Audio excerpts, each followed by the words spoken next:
What we got going here at Sandhills today? Explain this, Joey. Well, you can see that the heat is pretty well level across the whole barn. Yeah. So well, you can see the way the birds are evened out. Yeah, that's what happens. Yeah. Well, it's something we've been doing for a lot of years, and we sure appreciate more people getting to know about this reflector array and just how much it can do with the startup and the finisher. Yeah. And the whole thing is getting the ball in the basket and do it right.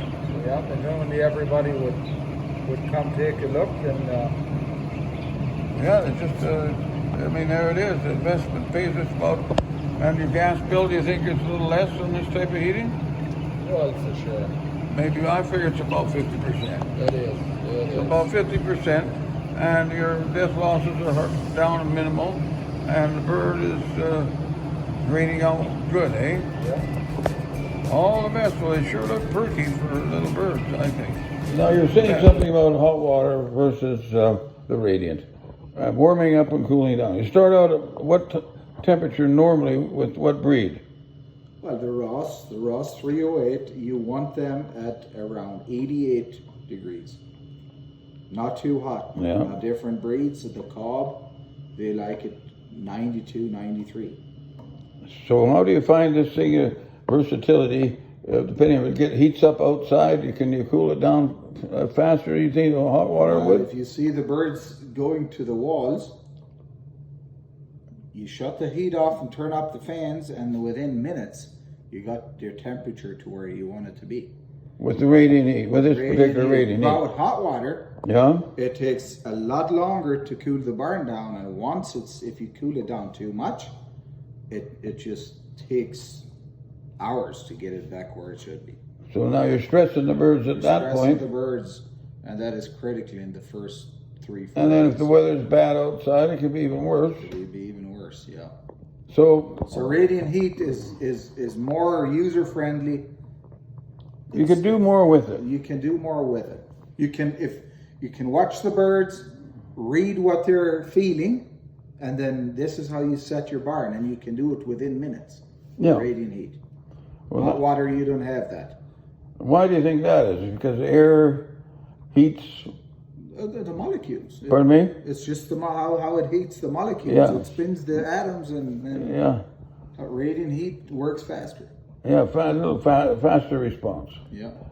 Because anyway, so now you've been having phenomenal results here compared to other barns. Who's buying your birds? Lilydale.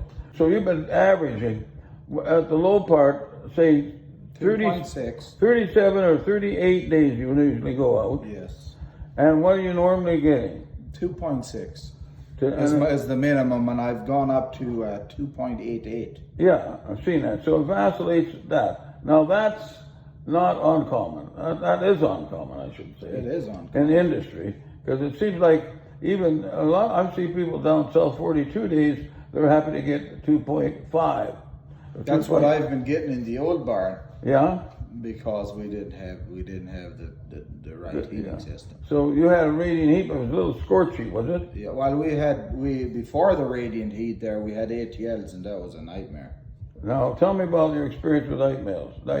Well, you couldn't breathe. You couldn't. First of all, you couldn't breathe in there, and there was too much exhaust, so you had to have the fans going. Yeah. And that chilled the birds because there was air movement. Yeah. Which you do not want in the first couple of days. Yeah.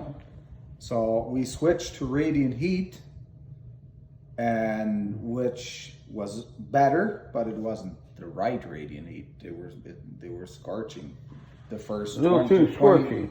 The first 20 feet. The heavy tubes. And these with the light tubes, with insulated tubes, what are you finding? They evenly heat. It transfers the heat all the way to the end of right to the vacuum. Yeah, so you find if you do a temperature check on the floors or the walls all the time, within what, 1 degree, half degree? About, I'd say 1.5. Yeah, 1.5. Yeah. That variation isn't that overly critical. Yeah. But as you've seen before, 3 to 4 degree differential. More. before? Up to 6, 7. And all the birds would come to one side of the barn, Yeah. or crowd under the heaters or something. It just wasn't any even heat. Maybe, what temperatures would you see? 3 to 4 to 5? 6 or 7 degree difference. 6 to 7.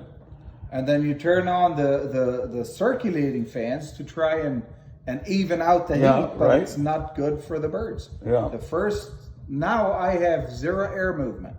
Even- Just heaters. Do you ever use Heaters those- and lights, and that's all I have for the first 6 days. And then do you use your circulating fans a little Then I bit? turn them up to 25%. But starting out with ETLs, you pretty well got to have circulating fans anyway. The exhaust fans you have to have. And even with hot water, you probably have to too, would you not? Yeah. Because how are you gonna- you have to have the circulating. You got to get your fans air to get the heat off the balls of the pipe. Yeah. So infrared is a smarter, quicker way of doing the job without getting the stress.